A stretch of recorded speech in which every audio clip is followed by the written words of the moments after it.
Welcome to Flash of Insight. I'm Catherine Tobias, founder and CEO of InsightWise. At InsightWise, we're tired of the doom and gloom about how AI is replacing consultants, and we think it's time to flip the script and showcase the reality that AI is actually making the best consultants more irreplaceable than ever before. Tune into Flash of Insight to hear quick chats with leading consultants around the globe, sharing tangible examples of how they are using AI to transform value propositions, delivery models, business models, and ultimately amplify impact for their clients and communities. Today, I'm delighted to be joined by James McAtamney. James, welcome. Can you share a bit about yourself? Thanks so much, Catherine. It's great to be here. Really appreciate the invitation. I'm James McAtamney. I'm the founder and managing director of McAtamney and Advisors.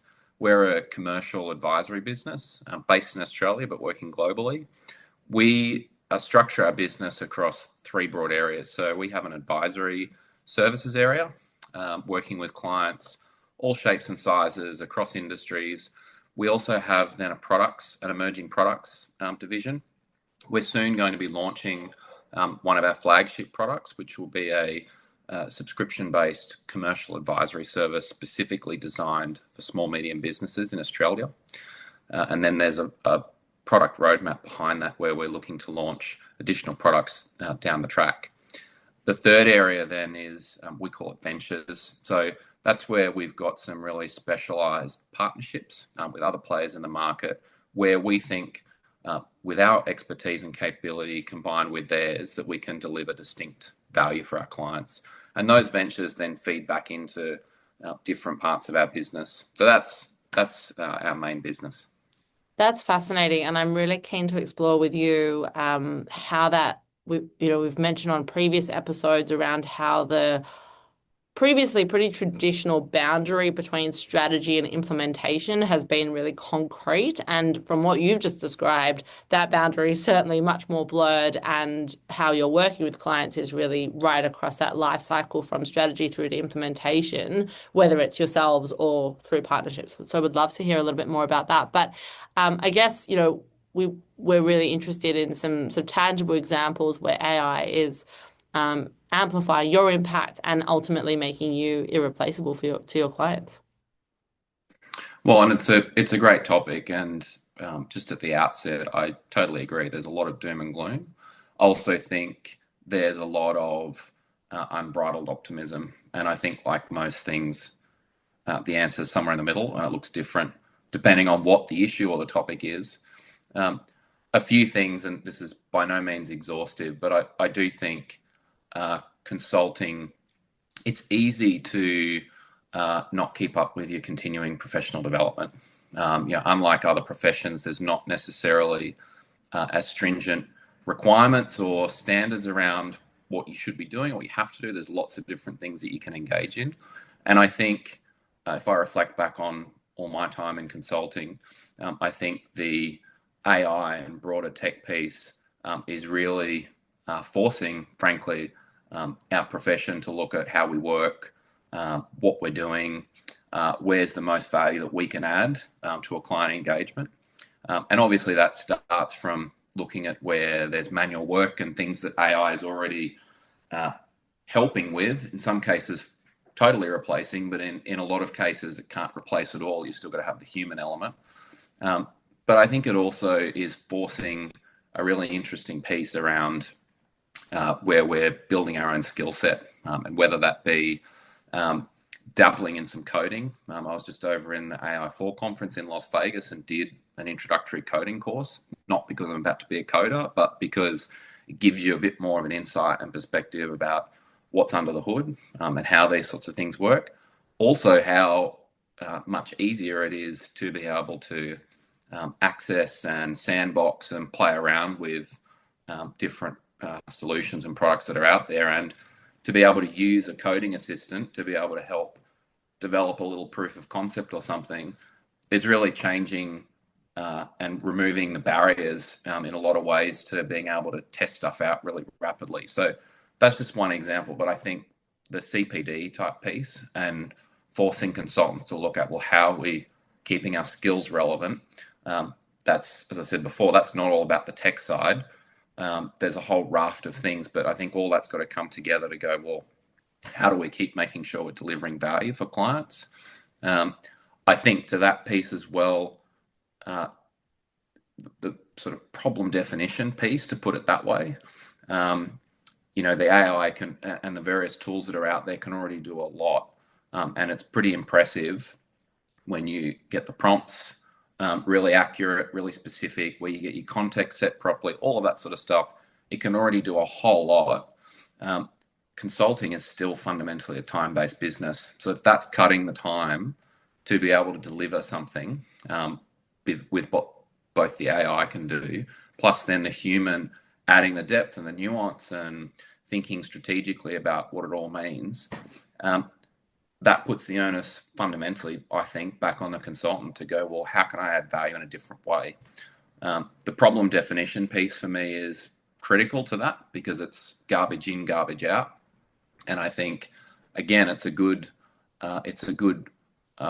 forcing function really on us as professionals to go, well, how do we get the problem definition absolutely right with our clients so that when we're delivering, whether it's totally human-based activity or where we're leveraging tech or working together with partners or collaborating or whatever the case may be, how do we then focus everybody on the right problems that we're trying to solve? And again, pre-tech collaboration, that's not a new thing. We've all got to collaborate. So in some ways, this is a skill set that all great consultants need anyway, but it's how you hone it and keep really prioritizing and improving that, because already with where the AI piece is at and is heading, the importance of prompt specificity and context and all those things is increasingly important. So I think that's probably the second piece, and I think the third is the piece around sort of ROI and value add. And as I said before, it's incumbent upon all of us to continually ask ourselves of how are we adding real value. I think in times past, there's been a lot of areas where it's been easy to sort of fly under the radar in terms of how services are priced and then what's ultimately delivered at the back end. And I think, frankly, AI is putting fire under that. And in a lot of ways, yes, it's having a totally disruptive impact on the industry, like others. It's also forcing this question of, well, not only where is the biggest ROI from a tooling and a capability point of view, but where's also the biggest ROI for clients? And, it's a free market and clients can and should be asking that question. And I think as consultants, again, it's incumbent upon us to put the mirror on ourselves and go, well, how are we making sure that we're delivering as high a value as we can and staying ahead of that curve? Because ultimately that's what clients are paying us for. And it sounds like you're really, thinking about that business model transformation piece really innovatively. And, you mentioned a subscription piece in your business. You mentioned partnerships. I think it's a question, every consultant that we speak to is grappling with. What is the sort of new business model for consultancy broadly? Are what's your thinking? Can you share a little bit about the different elements of your business and how they sort of fit together? Well, I think the market is obviously evolving rapidly, as is people's expectations and price points and value and all those things, as we've been talking about. We, the way I would put it for our businesses is that we're, continually looking at that. And I don't think we've got it perfect, but what we're trying to do is look at different ways of working with our clients and others in the market who we're partnering with to be bringing new and different ways of creating value. So that doesn't mean moving away from doing, I would call it, more traditional types of advisory pieces, because that's core to our business. We are looking at ways internally and by bringing in partners to be able to plug in tools and solutions to that, where we can either deliver greater value through augmenting what the service is, or whether there are more efficient ways of working to remove the basics like manual work and automate workflows and leverage LLMs and all that sort of stuff in a responsible way. So there's all of that in the mix. So I think the traditional core advisory services are still changing dramatically. So we're certainly doing a whole lot of work around that. But the other two areas of the business that I mentioned as well are definitely emerging. And we're trying to very much take an evolutionary type approach, I guess I'd put it, but also iterative. So we'll try new things out, we'll take feedback on, and we'll keep trying to build on it. I think core to that is two things. One is partnerships and ecosystem, and we're actively cultivating that and looking to continue cultivating that in a really deliberate way. Our biggest factor in doing so is depth of expertise. So, looking at who and what we can do to really deepen the skill base and the capability base that we're offering our clients, and then obviously what tooling and technologies, not just AI, frankly. I mean, there's a whole lot that's happening out there in the tech space. How we can be leveraging that in really smart and effective ways to augment our services to our clients. The other piece as part of that is the vastly reduced amount of time it's taking to be able to get to a proof of concept or an MVP of a tool or a capability that we might be looking at. And I think that's a real game changer when you think about going from idea or problem that we might be trying to solve to how we might address that with a client for a particular project, or if we're in product development or venture type space, looking at that. I think that, and this is probably a reflection coming back from a conference just recently, I think there's a big trap in that of rushing from MVP to production, and certainly had some interesting conversations where that sort of risk was front and center in my mind. So I think there's a real piece there still around how you have boundaries and really strong gates and criteria around that process of trialing something out and testing it properly and deving it properly before you go and launch something. But certainly the piece of going from problem and idea to, okay, we've got a sandbox here, we can test around and play with it, we can go and get some feedback and refine it to something that's closer to the mark the first time, I think has a huge impact on how we work, because you can then cut out a whole lot of cost, time, and then focus your resources on how you're testing and refining something before you take it out to market.